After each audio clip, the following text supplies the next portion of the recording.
What is going on, everyone? First and foremost, I want to say thank you for being here right now, watching this video. I do really appreciate your time, and I would really appreciate if you do consider subscribing to the channel, simply because you guys do know it does help me out a lot. Now, we're going to be reacting to Kingvon. Kingvon's cellmate reflects on who he was as an actual person and says that he was not a demon. Now, I'm not gonna lie, I completely disagree, bro. Kingvon was a demon, you know what I mean? But at the end of the day, bro, he was a human being at the same time. So of course, once you get so close to someone, once you get very close to someone, even if they're a evil human being, in my opinion, you really indulge who they actually are as a person and see their backstory on how they came up, because we all know Kingvon never really had it easy. He was in the streets, but at the end of the day, the guy was a human being. Now, does that stop the fact that he was a demon? Nope, he was definitely a demon, bro. He was, he was on drills, etc. But at the end of the day, he was still a human being. So I could understand the point where his cellmate is coming from, bro. But like, when you're doing all of this stuff to people, bro, and when you're having ops, and when it's either kill or be killed, bro, like it's a crazy situation in my opinion. But overall, let's just dive into the video, see what it's talking about. You see bro walking towards Vaughn with his chin out. I knew right then and there was a setup, bro. He felt confident. Oh, wow. Oh, wow. Yo. Yo, face! Yo, your face, please! With durk on top!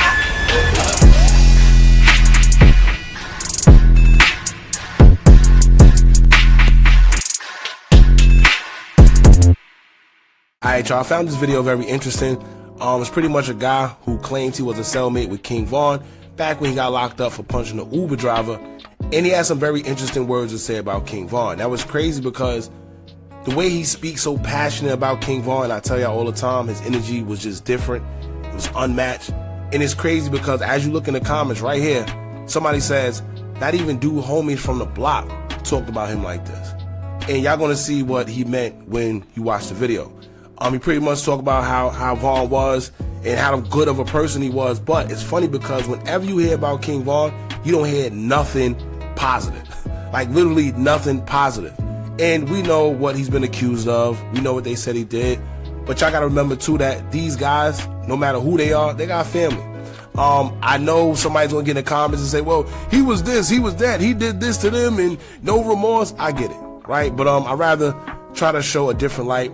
Like I said, I found this video interesting of this guy. He talked very highly of Kingvon, and he told us a couple things that some of us may or may have not known. So we're going to get into it. I want you guys to hit that thumbs up button so we can get this video into the algorithm. And if you're not subscribed to the platform already, make sure you do so now. Let's get into it. I was Vaughn's cellmate in 2019 when he got locked up the second time. It's on records in Fulton County. Oh my God, for real. Damn! Vaughn knew me as Pop. First time he got locked up with Durk for the incident that happened on North Ave. I was locked up with him when he got punching the Uber driver in the nose. My exact words to Vaughn, and I'm not lying, was, bro, don't fight nobody down here, bro, cause scared nigga kill you. You hear what he just said? And that's the God honest truth, especially in Atlanta. If y'all know anything about Atlanta, guns are very rampant. Guys are just shoot first. Down there, it's straight. There's no fighting. Yeah, you might fight, but it's very rare. You bound to see somebody shoot way before you see somebody swing a fist. And these guys literally carrying, y'all know it's all type of guns out there these days. Dracos, the 30s with the 100 clips and the million clips. It's all type of guns. So these guys are shooting to kill these days. It's not like they shooting to, get you off them or back up. Nah, these guys are shooting to kill. Headshots, body shots, all type of stuff. But listen to what he says. Vaughn, I'm not lying, was, bro, don't fight nobody down here, bro, cause scared to kill you. We just bumped into you random as hell. Genuinely didn't know Vaughn was no rapper, didn't know that he was who he was. When they moved me and Vaughn for classification, they called his name out the line first. Like some little coming back from the gym, they saw him in the window, and the little nigga like, oh shit, that's Kingvon. But I still didn't know he was as popular as he was. All the niggas came rushing the window, beating the window like, oh shit, put Vaughn over here. So Sergeant Lee was like, but me and Vaughn, like I said, we got real close. I made a real connection with little bro. Everybody talking about he going to hell. I know this much. Vaughn had a heart, and that's what my spirit is. You see, I don't know who raised him. Like I said, we sat in there selling, we talked, we met genuinely. Didn't know he was no rapper, didn't know he was freshman of the year, none of that till he told me. He told me he made like 10 bands off of YouTube views a month and all that. Every day I walk past it, I think about that, bro, and like the conversation. Now, once again, like I said, when you hear that somebody did something, no matter what it was, man, we just hear things. We don't really see these guys. We don't know their heart. We don't know them personally. We judge a lot of these celebrities or entertainers or whoever influencers. We judge them based off what we see and what we're told. But if you have a genuine relationship with some of these guys, whether, like I said, you're an athlete or anybody, no matter what you did, right? It don't make you a horrible person. Like, I know y'all gonna get in the comments and be like, yo, they say he did this. How you gonna say that a horrible person? He took people's lives. You got police officers that take people's lives, right? Right? You got guys getting executed all the time. And I know, like I said, I know y'all gonna get in the comments, oh, he did this, it's different. I get it, man. But the whole point of this whole situation, what I'm trying to say is, don't just go off of what you hear, you know, and what you're being told, right? Some people really have a heart of gold despite the stuff they're accused of and despite what they done did in their past life or whatever. Conversations we had, and I see his daughter, True, she looked just like him, and I got a little girl. My little girl looked just like me. I know when me and bro talked, it was real. I know that much. He was a real dude. Like, I know this about Vaughn, and y'all know this. He don't with everybody. Nope. That right there alone let me know that he saw something in me that he could relate to. The night that Vaughn died, right, we had a mutual friend, you know what I'm saying, from Miami that was in the cell with us. Called me. He was like, yo, you heard about what happened to Vaughn? He was like, yo, you know, Vaughn just got killed at the hookah lounge. So the next day, I ain't gonna lie, I wake up and I watch the video. And I'm just being real. Like, you see bro walking towards Vaughn with his chin out. I knew right then and there was a setup, bro. He felt confident. Oh, wow. Oh, wow. Yo. That's crazy. So, turns out that he's talking about the whole situation being a setup. Listen, I kid y'all not. I didn't watch this video first. Y'all know when I react to certain videos, I don't like to watch them because whatever come to my head first, when I first watch it, I like for it to come out. I don't like to watch it, think of something, and then have to remember it. No. I didn't even know he was going to say this, which is crazy. It's right up our alley. To walk towards Vaughn like that because he knew buddies on the other side of their car. Regardless of what everybody else say, they want to see a fight, but I would have stopped, bro, if I was there that night. This is Vaughn died. I pay my respects to him every year. My favorite King Von song is Money, freestyle. Go crazy for the money. I rap up like mommy. I do kid like Sonny. Funny to work, I ain't heard from me yet. On the count of three, we gonna say long live Davon. Not King Von, talking about Davon. Long live Davon. I could tell when I'm around a demon. Vaughn wasn't no demon. He say, turn me to a demon. Yeah, he didn't say he was a demon. Exactly. He said, And this is a fact. If y'all, you did your homework or you know anything about King Von, he was brought up very well. Even if you see his family, like the people he had around, like y'all know who his father is. You see his mother very well kept, right? Everybody around him, he don't look like the typical Chicago guy that came up.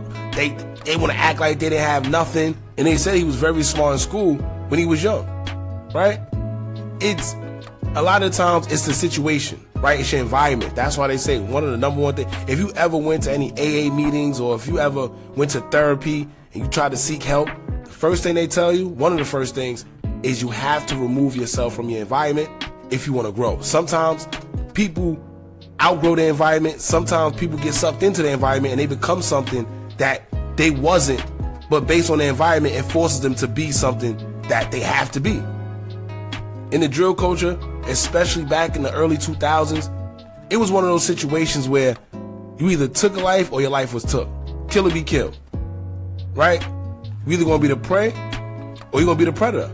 Unfortunately, this is the environment they were in, and they were kids, right? So imagine kids having access, kids that brain haven't even developed. Imagine them having access to big guns and all type of stuff. What could you tell them? In a situation where it's either kill or be killed. Turn me into a demon. But I walk past here, and when I do this for Vaughn every day. That was my guy, like I said, for real. I mean that. I ain't just saying that for clout. Vaughn, pin his hair back, he'd sit at the top of the steps, you know, and he'd just be observing everybody. He worked out, you know what I'm saying, but he mainly be working out like in his room type shit. I was locked up with Vaughn the second time. He told me he still had the ankle monitor thing on, you know what I'm saying, from the first time. He was like, damn, Durk just bonded me out for 10 racks. He was trying to help a person and end up punching an Uber driver, ended up in jail. Yo, he was paying about 50. I didn't even know that, which is crazy. He was trying to help somebody else and ended up hitting an Uber driver and getting in trouble. But he was already out on bond. Day for the dip trades, he was breaking bread with me on that. The first thing, I don't know if y'all heard me, the first thing I said was long live Vaughn. Yeah. I was Vaughn's cellmate. So like I tell y'all, man, certain people in this realm, they have just a different energy, you know, tied to them. They impact people's lives different, right? Everybody's different, man. And Vaughn had that energy. He impacted a lot of people, some negative, some positive. It just is what it is. I just thought this video was important in the time that we're in, to where you hear nothing but negative when it comes to Vaughn. And this is actually the first time I've seen somebody that was a cellmate. And this is the first time I actually seen somebody, you know, shed light in a positive way on Vaughn, aside from the family. You know, everybody want to call him a demon, or he did this. That's all you hear, right? So that's all everybody is bound to say. But this is actually dope, man. And it just shed a different light on Vaughn. Rest in peace, King Von. A lot is coming out. Like I told y'all before, I didn't even know that he said that. I didn't even know that he was saying that the whole thing was a setup, which is crazy because y'all know what we always say, man. But that's another story.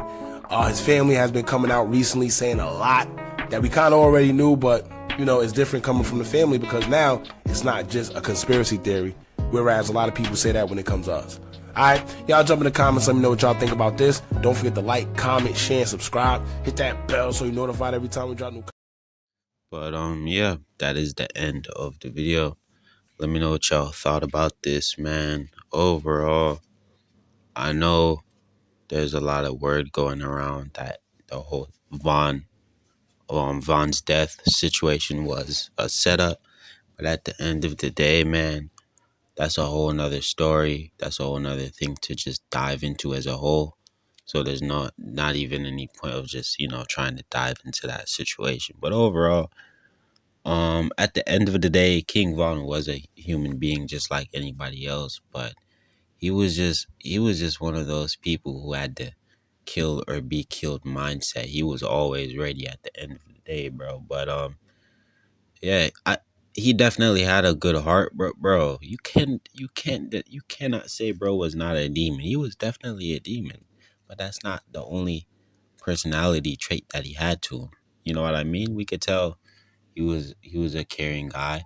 Pretty sure when he first signed his record deal or something, he brought 100K to O Block and shared it with his homies, shared it with his day one. You know what I mean? Just from a video like that, we know, all right, bro, this guy is genuine. You know what I mean? But overall, don't have too much to say. Let me know what y'all thought about this whole situation. And without further ado, peace out.